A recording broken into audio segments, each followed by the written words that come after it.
Hi, second grade readers. So the last time we were together, we were narrowing down our list that we had created of examples and reasons why we thought somebody should read our book. And we were trying to select 3 really strong reasons. So today I want to teach you that after a reader puts together reasons and examples from a text to support their opinion, they state their case. Today is a chance to bring it all together. Tell why someone should read your book, and we want to make sure we start with stating our opinion, then introducing what your book is about, and then giving reasons that are supported by evidence from the book. So let's see what that book talk would look like with my book. Here I have stating your opinion, and I've given you 3 examples of how you could start that off. And so what would that sound like?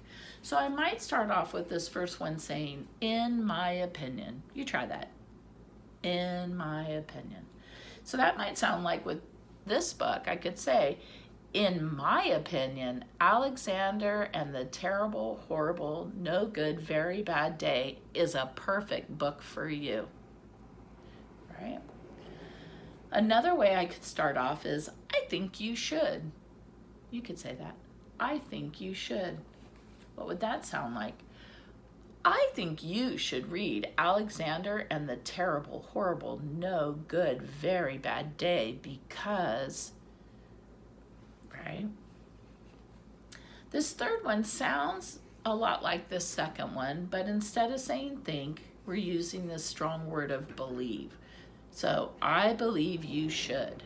Try that out. I believe you should. Okay? This is what it would sound like. I believe you should read Alexander and the Terrible, Horrible, No Good, Very Bad Day because the next thing you want to do is be ready to give a little introduction to your book. And I gave you a few starters that you could use, like, this book is about. You try that. This book is about. You could also start with, in this book you will. You try that. In this book you will. So let's see what it would sound like with my book. This book is about a little boy named Alexander, and he has a really tough day at home and at school.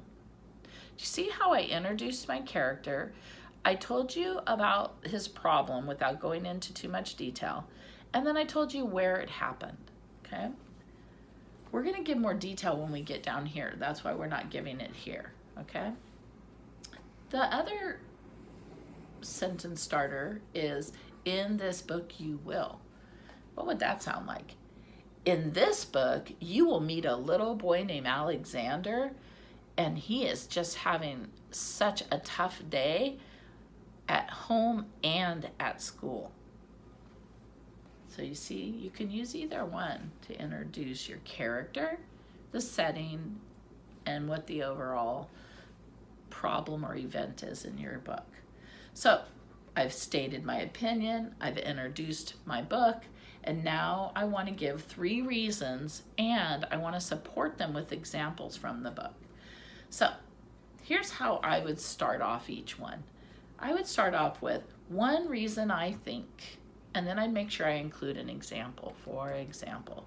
So what would that sound like? So one reason I think you should read this book is because he says some really funny things. For example, and then I'd definitely be ready to show my example. Like this page, where they're turning in their artwork. And this is what he said. At school, Mrs. Dixon's liked Paul's picture of a sailboat better than my picture of the invisible castle. And that just made me laugh because he's so frustrated, but he really just turned in that blank piece of paper, right?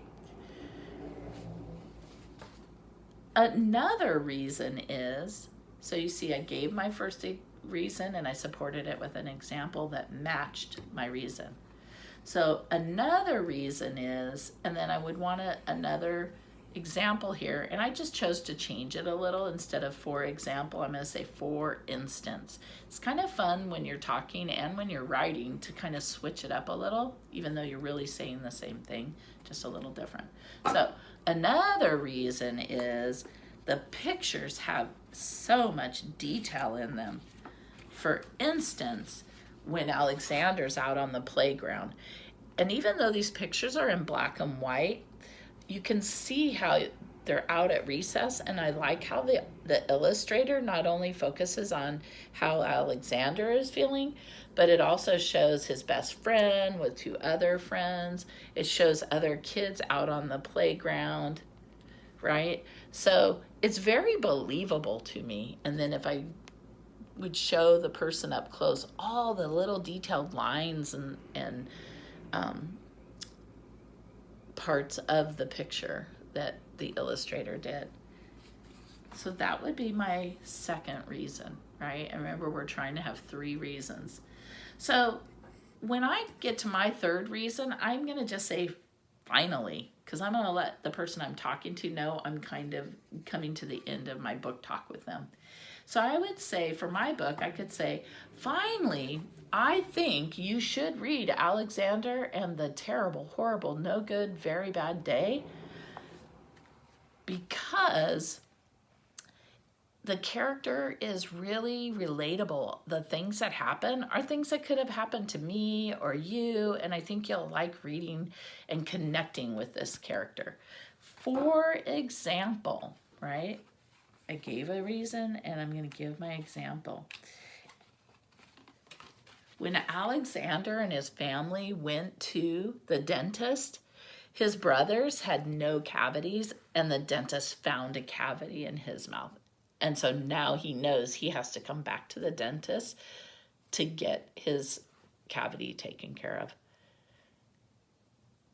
And I think we've all had times where if it wasn't a dentist, it was something else that we thought would go well, and then we found out, oh, it didn't go as well as we thought. So you just saw how I did that. So now I would like you to make sure to practice these things and then talk with somebody who is with you and try to give a book talk, convincing them to read your book. Remember, you're going to want to state your opinion. You want to give a little introduction to your book where you're introducing your character, include the setting and the event or problem. And then you want to tell 3 reasons why you think this is a good book for them and support it with examples from the book. Maybe even read a favorite quote that leaves them wanting more. Good luck and have fun. Bye.